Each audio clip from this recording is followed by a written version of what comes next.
একটা সন্তানকে যোগ্য একজন সন্তানে রূপান্তর করার জন্য, একটা সন্তানকে ভালো একটা সন্তানে রূপান্তর করার জন্য সর্বপ্রথম যেই ভূমিকাটা পালন করতে হবে সেই ভূমিকাটা হলো ভালো একজন মায়ের ব্যবস্থা করা।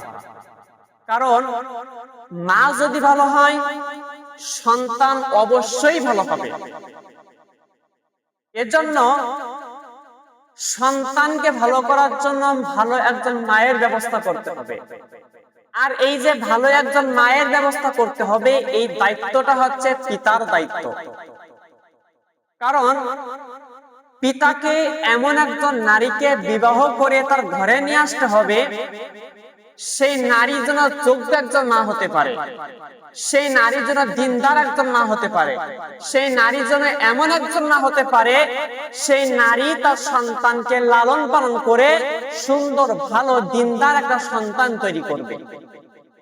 এজন্য পিতাকে বিবাহ করার সময় এমন একজন নারীকে সিলেক্ট করতে হবে, এমন একজন নারীকে নির্বাচন করতে হবে, সেই নারী যখন আমার ঘরে আসবে সেই নারী যেন একজন দিনদার মা হতে পারে, সেই নারী যেন একজন যোগ্য মা হতে পারে।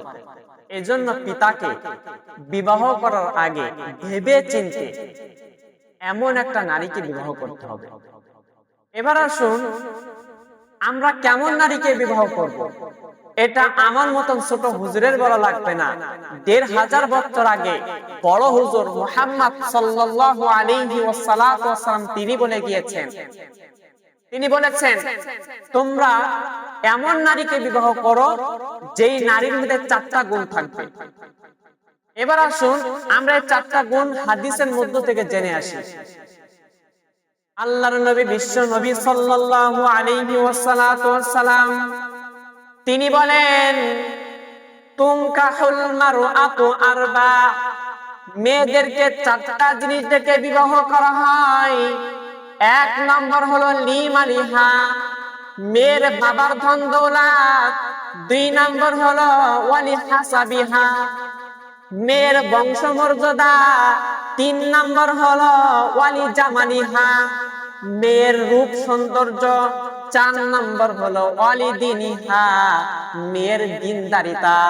বিশ্ব নবী সাল্লাল্লাহু আলাইহি ওয়াসাল্লাম এই হাদিসের শেষে বলেন ফারফার বিদাতিদ দ্বীনি তারিবাতি ইয়াদা, তোমরা সবচেয়ে বেশি দিনদারিতাকে প্রাধান্য দাও। কারণ একটা মেয়ের যতই ধন দৌলত থাকুক না কেন, একটা মেয়ে যতই রূপ সৌন্দর্য থাকুক না কেন, একটা মেয়ে যতই উচ্চ বংশের মেয়ে হোক না কেন, তার মধ্যে যদি দিনদারিতা না থাকে, তার মধ্যে যদি দিন না থাকে, তার মধ্যে যদি কোরআন পড়ার অভ্যাস না থাকে, তার মধ্যে যদি পর্দা করার অভ্যাস না থাকে, ওই দিনহীনা মেয়েকে নিয়ে সংসার শুরু করলে ওই সংসারটা জাহান্নামের কীটে পরিণত হয়ে যাবে। এজন্য আল্লাহর নবী বিশ্ব নবী সাল্লাল্লাহু আলাইহি ওয়াসাল্লাম এই হাদিসের শেষে বলেন তোমরা এমন একজন নারীকে বিবাহ করো সেই নারী যেন দিনদার নারী হয়। অর্থাৎ আপনাকে আমাকে বিবাহ করার সময় এমন একজন নারীকে বিবাহ করতে হবে সেই নারী যেন দিনদার নারী হয়। আর আপনি যদি প্রকৃতপক্ষে একটা দিনদার নারীকে বিবাহ করে ঘরে নিয়ে আসতে পারেন, ওই নারী একজন যোগ্য মা হতে পারবে, ওই নারী একজন ভালো মা হতে পারবে। আর ওই নারী যদি যোগ্য মা হতে পারে, ওই মা থেকে যোগ্য একজন সন্তান জন্ম লাভ করবে, ভালো একজন সন্তান লাভ করবে, দিনদার একজন সন্তান লাভ করবে। এজন্য আমাদেরকে বিবাহ করার সময় অবশ্যই দিনদার নারী সিলেক্ট করতে